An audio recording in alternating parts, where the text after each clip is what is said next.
from my perspective, and it has to do with my main argument that we are in the periphery only because the US perspective is the dominant one, the hegemonic one.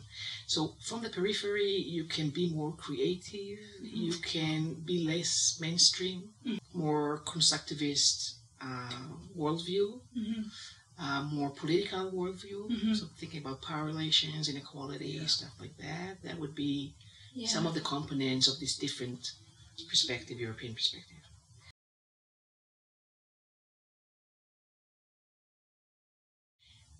First of all, it's a political question because it depends whether, in order to do your career within Europe, whether you need to publish in U.S.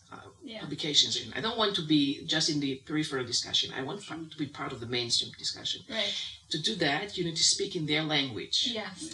But then you don't want to sell your soul, right? And it's not only the foundation of my argument, it's actually the foundation of my identity as a scholar. So you don't want to compromise on that. But there's plenty of other things that I'm willing to compromise if that will allow me to approach a wider audience. Sure. So it's a question of balance.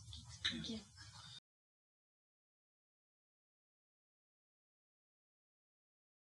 Well, I'm actually very pessimistic about the future of institutional theory. So I've started like 20 years ago, and it was the beginning of the hype of institutional theory. So I've been very fortunate just to, be on that wave, on the wave. But by now, institutional theory is so large, such a big tent, and everything, we try to colonize everything into our discussion, and there's nothing that we think that we cannot cover with institutional theory. So it's too big, and so I think it's about to diminish. Institutional theory started with the idea that organizations are under the pressure of inter-organizational outward pressures, right? And then by now we are going micro, and we're looking at things happening within organizations, and sometimes you ask, is that an institutional story? What makes that an institutional story? It has nothing to do, we cannot connect the micro with the macro, so why is it an institutional story? It's just an organizational story. So in that sense, it's not that it's taken for granted. It loses its power.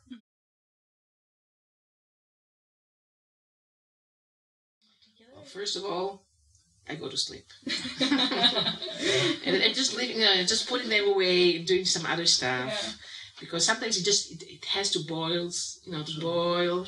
It has to, something has to happen when you walk, when you play, when you're in the shower, and then something will come up. So first of all, by now I know that you don't have to stress about it. Just leave it and do something else. Now, there are a few things that you can do, try to ignite your thinking again.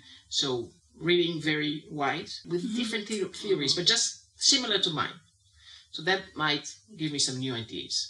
Also, it's very good to set a deadline. So the way to do that is just to commit yourself to give a talk someplace or in a conference or something, because then you have a deadline, and it's miracle what happens when you have a deadline. Everything comes with everything. So that would be another thing. Of course, talk with people. And basically really don't stress up about it, because it just happens. So just leave it and come back to it in a week or two, and try to read it anew. And that's okay. It will come.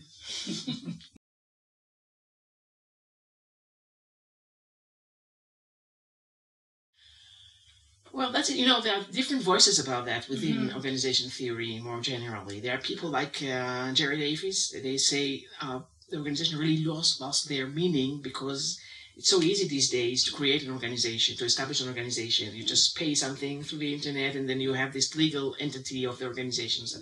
So maybe they lost their force in the real world, and then there's no reason for us to study them if they lost their. And then the whole distinction between macro level, institutions, fields, organizations, individual level, that's our, in reality, they always act together, all of them. It's just, these are our ways to look at them. Right. So it seems to me, I'm not very interested in this discussion about levels. I mean, in terms of, is that level important, that level important? They are all important, they are all interrelated, they are all constituting each other. And it's okay for each of us to just decide which level is best suit us. It's not. It's a personal thing. It depends on the kind of data that we want to work with, the kind of commitment that we want to be engaged with other people. So there are enough of us all together that each of us will do some part of the puzzle. Then all together we will have the entire puzzle. Sure.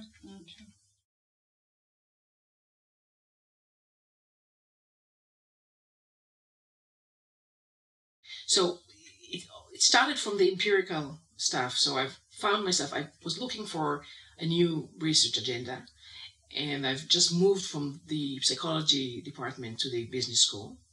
And my Ph.D. was about a rape crisis center. And whenever people in the business school asked me, what are you studying? And I said, a rape crisis center, people were amazed. And they would say, is that even an organization? What are you doing with the rape crisis center? So I'm thinking, this is not a good issue, not a good empirical case for me now that I'm in a business school. So what should I study? And it was the early 2000s. So I said, I'll go to one of these conferences, high-tech conferences in Israel. Maybe I'll study high-tech, because high-tech, people in the business school would love that. Sure. Okay. So I went to this conference, and then it was so amazing that I realized I need to study the conference itself. Because I was looking for an organization that I can do ethnography with. So I started studying the conferences in themselves. And with the years, I understood that what was going on there is that different actors from different organizations were coming together and really enacting the field. Sure. And still I was doing ethnography there. So I was spending time in the conference, because conferences are bound in time and place. Yeah. But still what's going on there is really not on the personal level, and not only on the organizational level, but actually on a higher level, the inter-organizational level, the field. So that's how I started thinking about it. And the only problem here is that when you do a field level ethnography, you zooming into processes, but you don't have the luxury of a bounded space. Like in organization, you know where the organization is, so it's bounded. You know who you need to speak with, who is part of the organization. With the field, it's much more fuzzy, so there are some challenges there. But there are many people other than me that are doing these days these field configuring events, or whatever they called it. And it's really very, very interesting, trying to find the spaces where fields come to life. And be there to see the processes. Because we have many, many macro level studies of fields when you look what happens through the years. But how it happens, you have to capture the field somehow. And then you need to find the right space. So that's how it started. And it ignited my thinking about how do we do that, what kind of different practices we need to use in terms of methodology in order to be able to justify that we are doing ethnography of fields. So, for example, there's this stream of works about field configuring events. So the idea is that some field level events really configure the field, which usually we don't know that in advance, right? But we can study these events and then later on to see what's going on. So now instead of studying field configuring events, you can simply study field level events, trying to figure out what's going on in these events.